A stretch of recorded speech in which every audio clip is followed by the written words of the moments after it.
बिस्मिल्लाहिर्रहमानिर्रहीम। Welcome back to my YouTube channel. तो आज मैं आपके साथ हलीम की बहुत ही मज़ेदार और ऑथेंटिक रेसिपी शेयर कर रही हूँ, जो कि बहुत ही मज़ेदार है। और इस रेसिपी को शायद आपने कभी किसी होटल में भी नहीं इस तरह की हलीम खाई होगी, जितनी ये मज़ेदार बनती है। इसका क्रीमी फ्लेवर इतना मज़े का होता है कि इसको एक दफ़ा जो बना ले बस वो इसी का फ़ैन हो जाता है। तो आए इस रेसिपी की तरफ चलते हैं, जिसको बहुत बनाना आसान है। तो चले हम रेसिपी स्टार्ट करते हैं।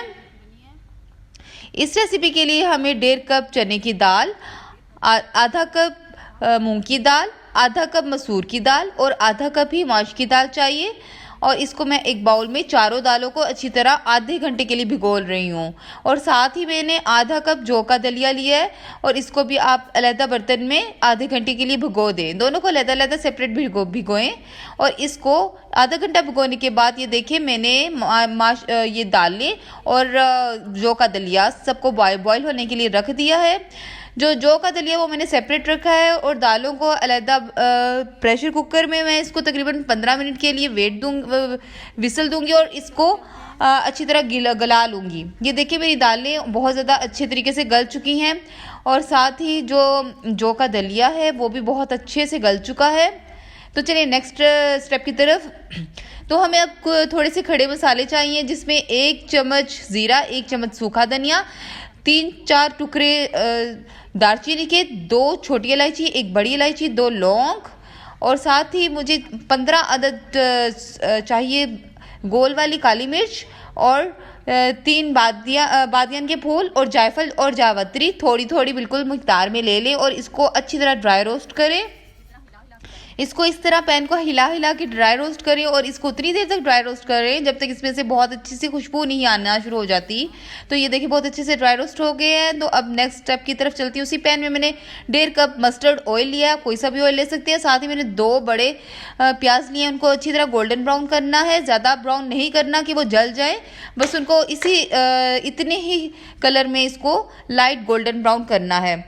तो ये देखिए मैंने बहुत अच्छे से गोल्डन ब्राउन कर लिए हैं प्याज और साथ ही मैंने इसी पैन से थोड़ा सा ऑयल निकाल लिया है, वो मैं आगे चलकर इस्तेमाल करूँगी।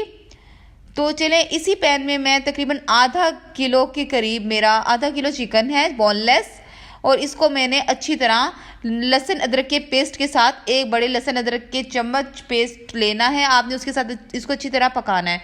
स्पाइसेस इसमें ऐड करेंगे 1 बड़ा चम्मच मिर्च का और 1 बड़ा चम्मच नमक का, आधी चम्मच जो है वो हल्दी की इसमें ऐड करेंगे। बस इतने स्पाइसेस इसमें ऐड करेंगे, ज़्यादा इसमें ऐड नहीं करेंगे। थोड़ा सा पानी डालेंगे ताकि मसाले जले नहीं। साथ ही इसमें मैं 2 सब्ज़ मिर्ची डाल रही हूँ और 1 बड़ा टमाटर हाफ करके इसमें डाल रही हूँ। तो ये देखिए मैंने जो स्पाइसेस जो थे, जो मसाले, खड़े मसाले ड्राई रोस्ट किए थे, उनको अच्छी तरह मैंने ग्राइंड कर लिया, उसको सेपरेट में रख रही हूँ, आगे चल के इसको इस्तेमाल करूँगी। तो ये देखिए बहुत अच्छे से मेरे चिकन और टमाटर गल चुके हैं। टमाटर को पील ऑफ कर लें अच्छी तरह से और बाद में इसके पल्प को अच्छी तरह इसके अंदर मिक्स कर दें और इसको अच्छी तरह पानी खुश्क होने तक अच्छी तरह इसको पकाएं। ये देखिए जो चिकन है इसको मैंने बहुत अच्छे से पका लिया और इसका तकरीबन पानी जो है खुश्क हो चुका है। जैसे ही इसका पानी खुश्क होता है तो आप इसको अलहदा बर्तन में निकाल लें। तो जैसे ये हम इसको अलहदा बर्तन में इसलिए निकाल रहे हैं ताकि हम इसको अच्छे से श्रेड कर सकें, इसको अच्छी तरह इसको छोटे छोटे पीसेस कर सकें। इसको किसी भी तरीके से आपने अच्छे छोटे छोटे पीसेस करने हैं। तो ये देखिए मैंने अब इसको दालों के साथ मिक्सअप करके अच्छी तरह इसको छोटे छोटे श्रेड करूँगी या मिक्सअप करूँगी। तो ये देखिए मैंने एक ब्लेंडर जग लिया, उसमें मैंने दालों को इसके अंदर डाला है ब्लेंडर जग के अंदर। साथ ही मैं थोड़े थोड़े करके इसमें चिकन के पीसेस डालूंगी और इकट्ठा करके इसको ब्लेंड करती जाऊंगी। इस तरह मैं सारी दाल और जौ का दलिया इसको ब्लेंड कर लूँगी। लेकिन मैंने एंड पे जो चिकन है उसको बहुत ज़्यादा बिल्कुल मिक्स पेस्ट नहीं बनाना, बल्कि उसके चिकन को बिल्कुल एक ही बस इसको थोड़ा सा बस इसको चलाना है और ज़्यादा इसको बहुत ज़्यादा इसके पेस्ट नहीं बनाने, ताकि इसके छोटे छोटे चंक्स रहने दें। ये देखिए बहुत अच्छे से इसको मैंने ब्लेंड कर लिया है और इसके बहुत अच्छे से इसका दालों को और जौ का दलिया और चिकन को अच्छी तरह मिक्स कर लिया है। साथ इसके ऊपर मैं सब्ज़ मिर्चें 4 अदद काट के डाल रही हूँ और इसमें मैंने जो प्याज फ्राई किया था वो डाल रही हूँ। इस पॉइंट पे आके मेरी हलीम तकरीबन रेडी है। इसको अच्छी तरह हिलाएं और ये देखिए बहुत अच्छा सा इसमें क्रीमी फ्लेवर भी आ रहा है। लेकिन इसमें चिकन को बहुत ज़्यादा ब्लेंड नहीं करना, बल्कि थोड़े थोड़े चंक्स इसमें रहने देने हैं। और ये देखिए मैंने इसके ऊपर अब ये डाल रही हूँ भुना हुआ जो मसाला था, इसलिए एंड पे हम इसलिए इसमें डाल रहे हैं ताकि इसकी जो फ्लेवर है और इसका जो अरोमा है वो हमें बहुत अच्छे से, इसके सारे फ्लेवर आए, इस मसाले का जो सारा फ्लेवर है, इसका अरोमा बहुत अच्छे से हमें इसकी खुशबू आए इस हलीम के अंदर, इसलिए हमने इसको एंड में डालना है। तो ये देखिए मेरी हलीम बिल्कुल रेडी है। इसको मैं डिश आउट करूँगी, बाद में इसको सर्विंग के लिए, जब डिश आउट करने के बाद मैं इसके ऊपर गार्निश करूँगी। एक बाउल में मैंने सर्विंग बाउल में मैंने इसको हलीम को डाल लिया है, और इसके बाकी जो हलीम है पैन के अंदर, उसके अंदर मैंने जो पुदीना और कटा हुआ पुदीना और धनिया दोनों मिक्स करके काटा हुआ है वो इसके ऊपर डाला है।